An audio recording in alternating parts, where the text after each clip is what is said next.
Good morning, good afternoon, good evening, wherever you are. I want to welcome you to this live session, and I would like you to join me in taking a look at a part of the Old Testament which sometimes intrigues me, and just wondering if it does intrigue you too. Now, the particular text that I'm talking about is First Kings chapter 2. First Kings chapter 2. And I would like us to quickly read from verse 10. Basically, this deals with the end of the reign of King David and talks about the final instructions that David gave to his son Solomon. But so verse 10, chapter 2, First Kings chapter 2, and verse 10 says, So David rested with his fathers and was buried in the land of in the city of David. The period that David reigned over Israel was 40 years. 7 years he reigned in Hebron. That's when you know the difficulties that he had, and 33 years he reigned in Jerusalem. Then Solomon sat on the throne of his father David, and his kingdom was firmly established. Now, there were consequences after the death of David. There were consequences for a number of the characters or the players who played different roles during the life of David or the reign of David. And these characters are the ones that we are going to focus on, because I would really like us to take a few lessons from their fates, their roles and their fates. Now, there was one character called Adonijah. Adonijah was the son of Haggith, and Adonijah desired to marry the young lady who was a very beautiful Shunammite woman who had been taking care of David when he was very frail. This lady was called Abishag.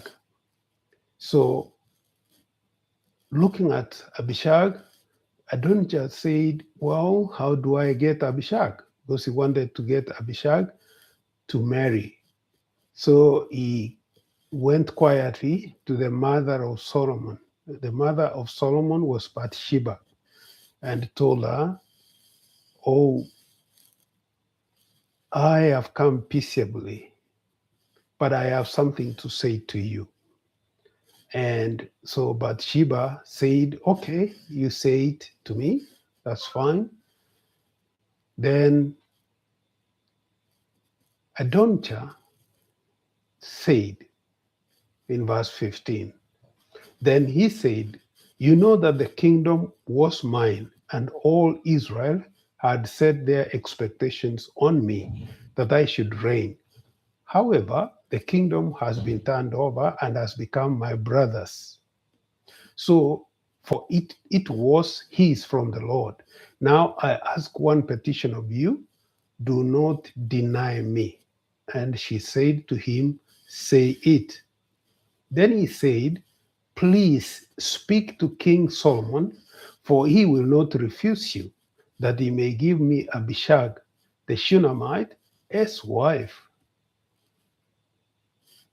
Let me pause there and ask you to take note of what is happening here.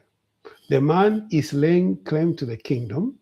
He says that the kingdom was his to reign, but it has been passed on to somebody else. Nevertheless, he wants to be given the Shunammite woman, Abishag, so that he could marry her. So Bathsheba said, that's verse 18, Very well, I will speak for you to the king. Bathsheba therefore went to King Solomon to speak to him for Adonijah. And the king rose up to meet her and bowed down to her and sat down on his throne and had a throne set for the king's mother. So she sat at his right hand. Then she said, I desire one small petition of you. Do not refuse me. And the king said to her, Ask it, my mother, for I will not refuse you. 21. So she said, Let Abishag the Shunammite be given to Adonijah your brother as wife. And King Solomon answered and said to his mother, Now why do you ask Abishag the Shunammite for Adonijah? Why are you asking Abishag the Shunammite for Adonijah? Remember that Abishag used to take care of King David. So by asking for Abishag to be his wife, Solomon felt that this brother Adonijah was trying to take the kingdom over. So he adds, Ask for him the kingdom also, for he is my older brother, for him and for Abiathar the priest, and for Job the son of Zeruiah. Then King Solomon swore by the Lord, saying, May God do so to me, and more also, if Adonijah has not spoken this word against his own life. Now therefore, as the Lord lives, who has confirmed me and set me on the throne of David my father, and who has established a house for me, as he promised, Adonijah shall be put to death today. Now, so King Solomon sent by the hand of Benaiah, the son of Jehoiada, and they struck him down, and he died. We see Adonijah being executed on that day. The main reason why he was executed was because he had requested to marry Abishag, who was David's nurse during his last days. But maybe you sitting there might say, well, wasn't Solomon too harsh? Why did he have Adonijah killed? But you might step back and see that Adonijah is actually laying claim to the throne, even as he sends the mother to go and talk with the king. So, was Solomon wrong in ordering for the killing of Adonijah? That's the question. I would like to see your reactions and your views, in the chat section. Leave a comment and tell us, what do you think of Solomon's deed? Was he justified to send Benaiah to go and strike down Adonijah and kill him? Number 2, there is a man called Abiathar. Abiathar was the priest who had supported the rebellion, and so Solomon had decided not to execute Abiathar, so he told Abiathar to go into exile, okay? Because in verse 26, this is what Solomon tells him. And to Abiathar, the priest, the king said, Go to Anathoth, to your own fields, for you are deserving of death, but I will not put you to death at this time, because you carried the ark of the Lord God before my father David, and because you were afflicted every time my father was afflicted. So Solomon removed Abiathar from being priest to the Lord, that he might fulfill the word of the Lord, which he spoke concerning the house of Eli at Shiloh. Let me pause there. I will again ask, do you think Solomon was justified to sack Abiathar the priest? Were the priests serving at the pleasure of the king, or were the priests serving at the pleasure of the Almighty God? Was Solomon justified? Did he have the right to actually sack Abiathar the priest? Now, when Job, who had been the commander of the forces of David, Job, when he heard that, things are not working well, and he had defected to Adonijah earlier on, Job decided to flee. So verse 28 says, then news came to Job, for Job had defected to Adonijah, though he had not defected to Absalom. So Job fled to the tabernacle of the Lord and took hold of the horns of the altar. And King Solomon was told, Job has fled to the tabernacle of the Lord. There he is by the altar. Then Solomon sent Benaiah again, the son of Jehoiada, saying, go strike him down. So Benaiah went to the tabernacle of the Lord and said to him, thus says the king, come out.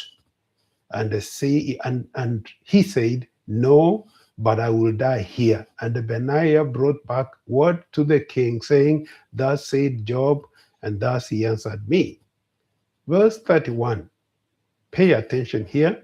Then the king said to him, do as he has said, and strike him down and bury him, that you may take away from me and from the house of my father the innocent blood which Job shed. So the Lord will return his blood on his head, because he struck down two men more righteous and better than he, and killed them with the sword, Abner the son of Ner, the commander of the army of Israel, and Amasa the son of Chedah, the commander of the army of Judah, though my father David did not know it. Their blood shall therefore return upon the head of Job, and upon the head of his defendants forever. But upon David and his descendants, upon his house and his throne, there shall be peace forever from the Lord. This is quite significant. Why? Because Job, as the commander of the armed forces during David's time, went and executed a command that was illegal. He went and implemented a command of his own creation. He had been clearly told not to do certain things, not to kill certain men, that is Abner and Amasa. He was told not to kill, but he went and killed them. So once he made them to be killed, the responsibility, the command responsibility seemed to lie with David, because Job was thought to be acting on behalf of David. But when he went to the field, he went and did his own things. So what Solomon is doing is arguing the case that the command or the things that Job did were not commanded by David. So he needed to take responsibility. Basically, he's saying that Job needs to be court-martialed and executed for doing things that went ultra vires the commands of his father, King David. So Job was executed because of those reasons. Now, I will come to the last person, the last character that I wanted to consider during this discussion. There was a man called Shimei, all right? Shimei had done certain things which were wrong. And the king said, okay, you're not going to be executed, because Shimei had really become unfaithful. He was a traitor. So the king sent and called for Shimei and said to him, so I'm reading verse 36. The king sent and called for Shimei and said to him, build yourself a house in Jerusalem and dwell there, and do not go out from there anywhere. For it shall be on the day you go out and cross the brook of Kidron, know for certain you shall surely die. Your blood shall be on your own head. So basically, Shimei is being placed under house arrest. and is meant to stay within Jerusalem because he stirs trouble. He was known to start trouble. He was going to cause rebellion among the people. Verse 38, and Shimei said to the king, the saying is good. As my lord the king has said, so your servant will do. So Shimei dwelt in Jerusalem many days. Now it happened, as verse 39, at the end of 3 years, that two slaves of Shimei ran away to Achish, the son of Machir, king of Gath. And they told Shimei, saying, look, your slaves are in Gath. Two slaves belonging to Shimei ran away from his home and went out of Jerusalem. They went to stay with somebody else. So Shimei arose, upset. So Shimei must have been very upset. So he arose, saddled his donkey, and went to Achish at Gath to seek for his slaves. And Shimei went and brought his slaves from Gath. He brought them back home. Verse 41, and Solomon was told that Shimei had gone from Jerusalem to Gath and had come back. Then the king sent and called for Shimei and said to him, did I not make you swear by the Lord and warn you, saying, know for certain that on the day you go out and travel anywhere, you shall surely die? And you said to me, the word I have heard is good. Why then have you not kept the oath of the Lord and the commandment that I gave you? The king said, moreover, to Shimei, you know, as your heart acknowledges, all the wickedness that you did to my father David. Therefore, the Lord will return your wickedness on your own head. But King Solomon shall be blessed, and the throne of David shall be established before the Lord forever. So the king commanded Benaiah, the son of Jehoiada, and he went out and struck him down, and he died. Thus the kingdom was established in the hand of Solomon. Now, a number of events have happened, and I want you to consider the case of Shimei. Shimei had been unfaithful to King David, and Solomon, after he took over, committed to forgive Shimei by having him stay in a specific location unmolested so that he could live his life to the end. And the conditions were very clear that Shimei was supposed to remain within the confines of his home or within the confines of Jerusalem. But Shimei's servants ran away. They escaped. The slaves escaped. And when they escaped out of Jerusalem, Shimei was upset, and he did not think or remember the promise and the command he had been given by the king. He did not send his servants, his other servants, or anybody else to go and pick those slaves. Instead, he said he would go himself and get them back. And that's exactly what he did. In a moment of anger, people sometimes do things which have life-threatening consequences. In moments of anger, people sometimes break all the rules. They break all the norms. They will go and do stuff that turns out to be life-changing. So the question is, in moments of anger, do we actually stop to reflect? Do we stop to reflect the possible consequences of our actions? So you've got some answers to these questions. Do you think Solomon was right in sending Benaiah to go and execute Shimei? Should he have been understanding? Should he have been understanding to the circumstances that led Shimei to go and look for his slaves? Give me your views. in the chat below, and we'll discuss. If you have any questions, please ask. We'll discuss those questions during the next session. Thank you, and bye.